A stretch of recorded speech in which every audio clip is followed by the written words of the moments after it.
Hola, soy Ricardo Barletta y vamos a ver la clase 2 de 3.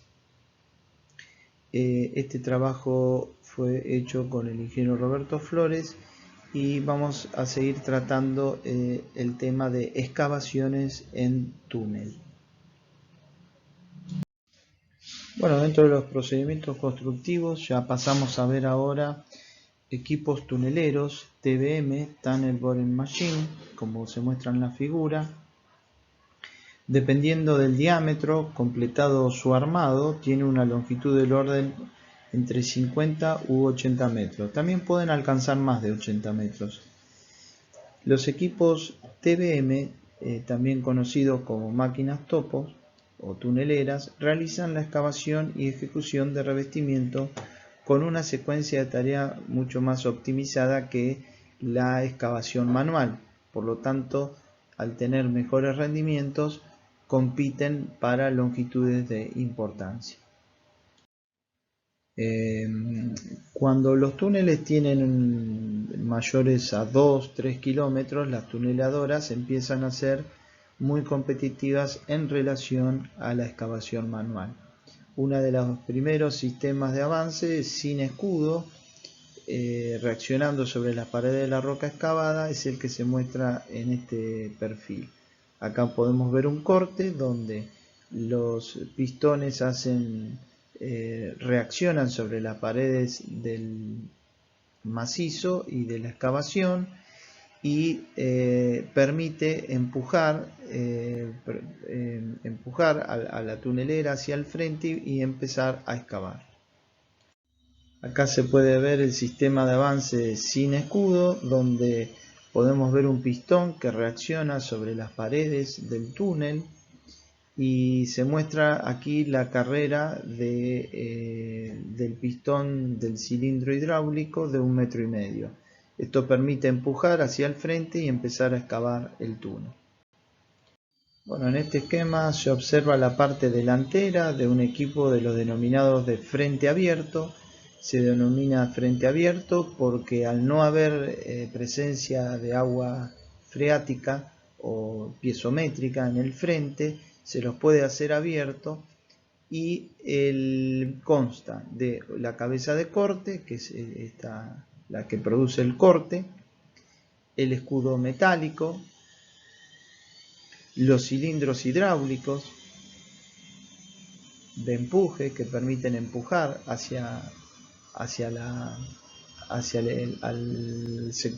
sector de corte en el frente del túnel, el primer tramo de la cinta transportadora y las dos velas que conforman el revestimiento que a través de un equipo que es izador se van colocando hacia los laterales.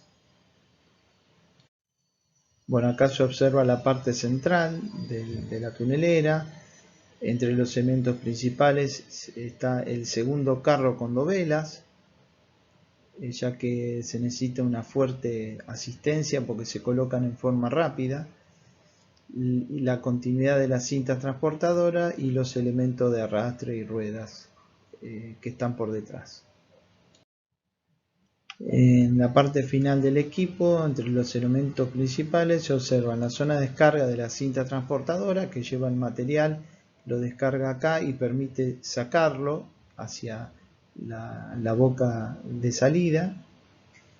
El transformador de energía, que se necesita mucha potencia para poder operar estos equipos. Los motores eléctricos que accionan la bomba hidráulica trabajan con 380 volts, mientras que la transmisión dentro del túnel se realiza en 6000 volts. Bueno, acá se puede ver una vista del anillo de escudo que contiene a la cabeza de corte, contiene las herramientas de corte, los motores hidráulicos de giro y un sistema de aspas que lleva el material excavado hasta el extremo de la cinta transportadora. Acá se ve cómo se ha transportado la cabeza de corte. Bueno, acá podemos ver una vista del anillo intermedio del escudo que contiene cilindros de empuje y el sistema hidráulico de accionamiento de los motores. Acá vemos una vista del anillo final del escudo, la parte final del escudo. En esta zona se colocan los nuevos anillos de las dovelas. Puede observarse el sello que se aplica sobre la cara exterior de las dovelas, y a la derecha se muestra el equipo de guiado. El equipo de guiado sirve para dirigir el eje del túnel de la tunelera y tener precisión en cuanto a lo establecido en el proyecto. Bueno, acá se puede ver el armado del escudo y primer avance de la tunelera con un armado parcial. A medida que el equipo avanza se va completando el armado hasta llegar a una producción en régimen. O sea, tenemos un pozo vertical donde se coloca la primera parte de corte, se va ensamblando. Acá tenemos una vista también del pozo. Bueno, acá vemos el armado de los anillos de dovelas. El equipo tiene un pequeño puente grúa que toma la dovela del carro y la posiciona en el sector del nuevo anillo. O sea, toma a través de este elemento erector, lo coloca la dovela y la posiciona en cada sector. Finalmente se colocan bulones para fijar las dovelas del anillo anterior con la dovela nueva. En la fotografía de acá abajo se muestra la cadena con la que se arrastra la estructura posterior al escudo. Esta cadena es retirada para poder colocar la otra dovela que va ubicada entre la máquina tuneladora y las dovelas ya colocadas. Bueno, acá vemos la zona próxima al frente, bajo la cinta transportadora de material excavado. Durante el trabajo se retira el suelo excavado mediante un sistema ferroviario que va por estas vías, con el que además se ingresan las dovelas, el material de inyección y tramos de vías prearmados. Además debe abastecer al frente con energía, iluminación, que van todos por estos vigas que sostienen toda la conducción de ventilación e iluminación, grasas para lubricación. Por ejemplo, acá tenemos la grasa que se utiliza para lubricar entre la dovela y además se utiliza como sello, y en algunos casos se requiere agua para refrigeración y aire comprimido.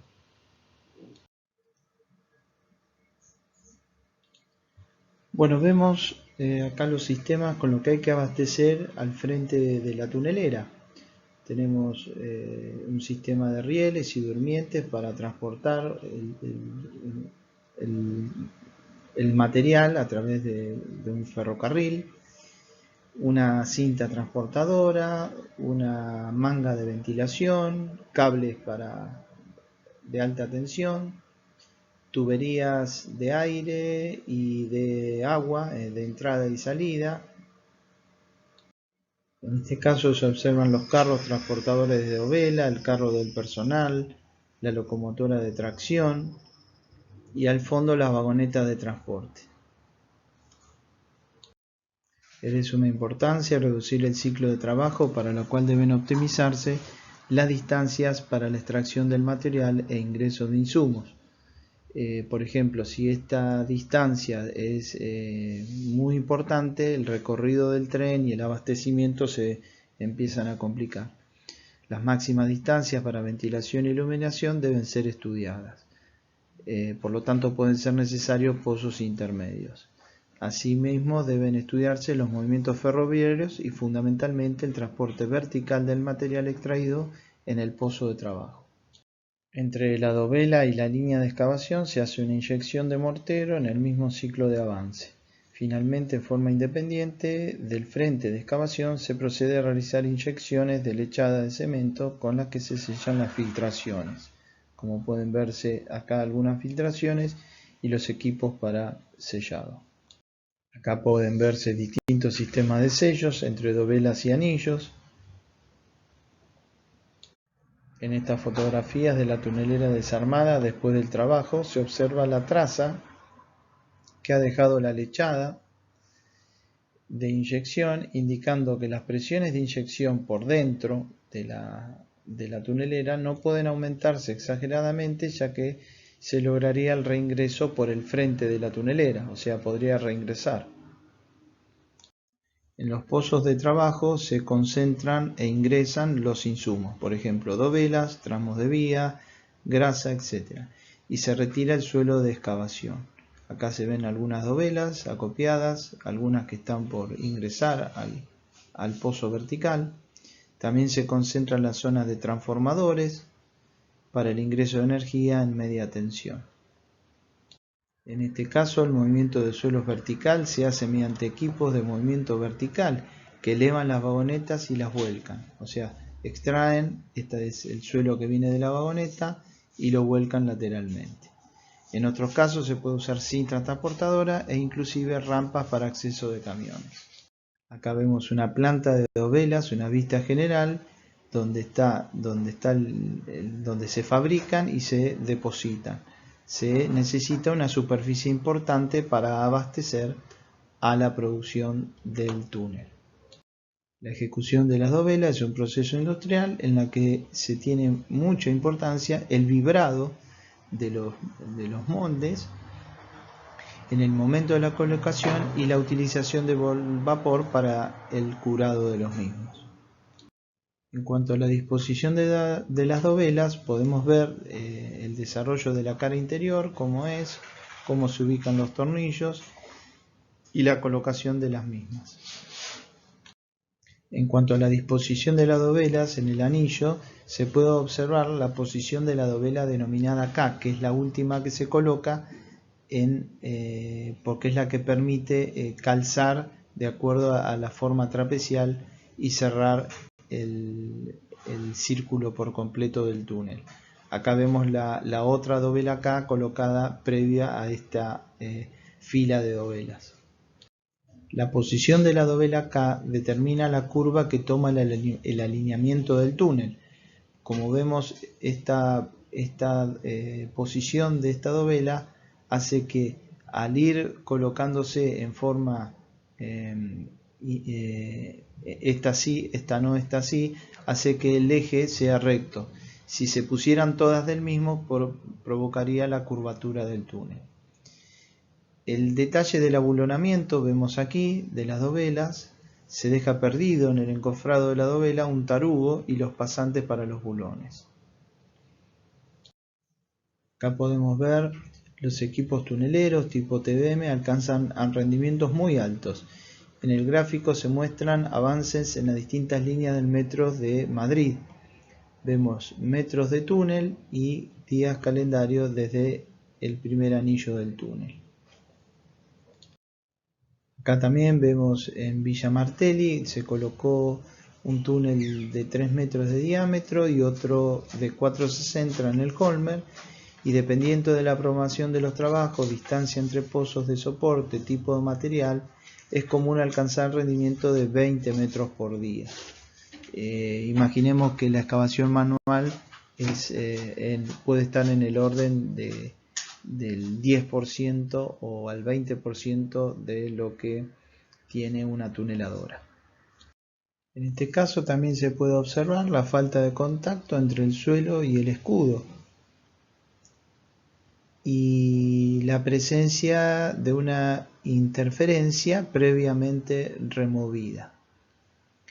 Los pozos de salida solamente previeron la ejecución de un brocal superior de sostenimiento, que es el que vemos acá, pese a lo cual el comportamiento de la pared de salida ha sido satisfactorio en todos los casos. No hubo problemas en la salida de la tunelera. Se puede observar asimismo la baja tapada existente menor que un diámetro. Por acá podemos ver una tunelera con inyección de barros para trabajos bajo la napa freática. O sea, cuando hay niveles freáticos importantes que produce una carga hidráulica en el frente, es necesario tener una cámara con una presión de lodos de manera tal de contrarrestar la presión del agua y del suelo. Acá podemos ver equipos para trabajos bajo el nivel freático. La presión del equipo sobre el frente mantiene la estabilidad del mismo. O sea, tenemos el equipo, vemos que el equipo produce un empuje para contrarrestar la presión del agua y el suelo, que tenemos el nivel freático por encima y las presiones del suelo también, de manera tal que se equilibran y se balancean las presiones. Estos equipos para uso con bajos niveles freáticos se denominan máquinas de presión de tierras balanceadas, donde este frente provoca esa presión y contrarresta la presión del suelo y del agua. Luego tienen un cilindro que va equilibrando la presión y va llevando el material a través de una cinta transportadora hacia la salida del túnel. Acá tenemos un esquema de un equipo EPB, Air Pressure Balance, que puede verse la cortadora en el frente, un sistema de presión, un tornillo que va equilibrando las presiones hasta hacerlo en forma atmosférica, se saca el material y se lo transporta. Y acá tiene el sistema de colocación de dovelas.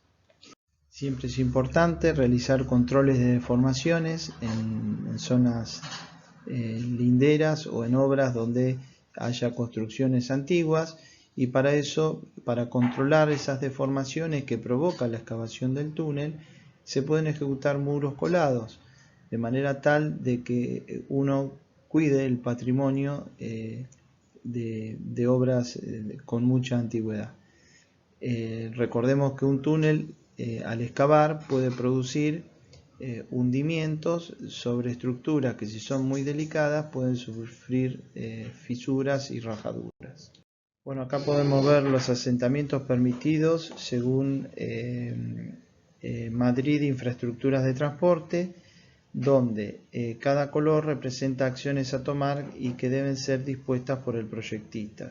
Están los asentamientos admisibles en milímetros, una zona verde, una zona amarilla y una zona roja, con los asentamientos permitidos según las características de la construcción. En cuanto a los procedimientos constructivos con equipos TBM, el sistema de clasificación Q que vimos de clasificación de macizos rocosos ha evolucionado para considerar el comportamiento de la roca para su uso con TBM. Entonces tiene un esquema es igual al de la clasificación Q, pero se le suman algunas otras variables como medida de resistencia al corte del macizo, fuerza media aplicada por el cortador, índice de duración de cortadores, contenido de cuarzo, esfuerzo biaxial. Son fórmulas desarrolladas para predecir el rendimiento de las tuneleras. La figura adjunta muestra valores encontrados en obras estudiadas. Se puede observar un bajo índice de correlación. Se ha definido un índice RME, que es de escabilidad de macizo rocoso, y cada uno de los parámetros que vimos se lo afecta por una puntuación y luego se determina el índice final para poder tener la calificación definitiva. También la clasificación RMR ha sido adecuada para ajustarla a su aplicación a trabajo con equipos TBM. Esta es la fórmula donde vemos los distintos parámetros que intervienen en la metodología de excavación TBM. Bueno, acá finalmente tenemos la bibliografía consultada y acá se da por finalizada la clase 2. Vamos a pasar ahora a la clase 3 de 3.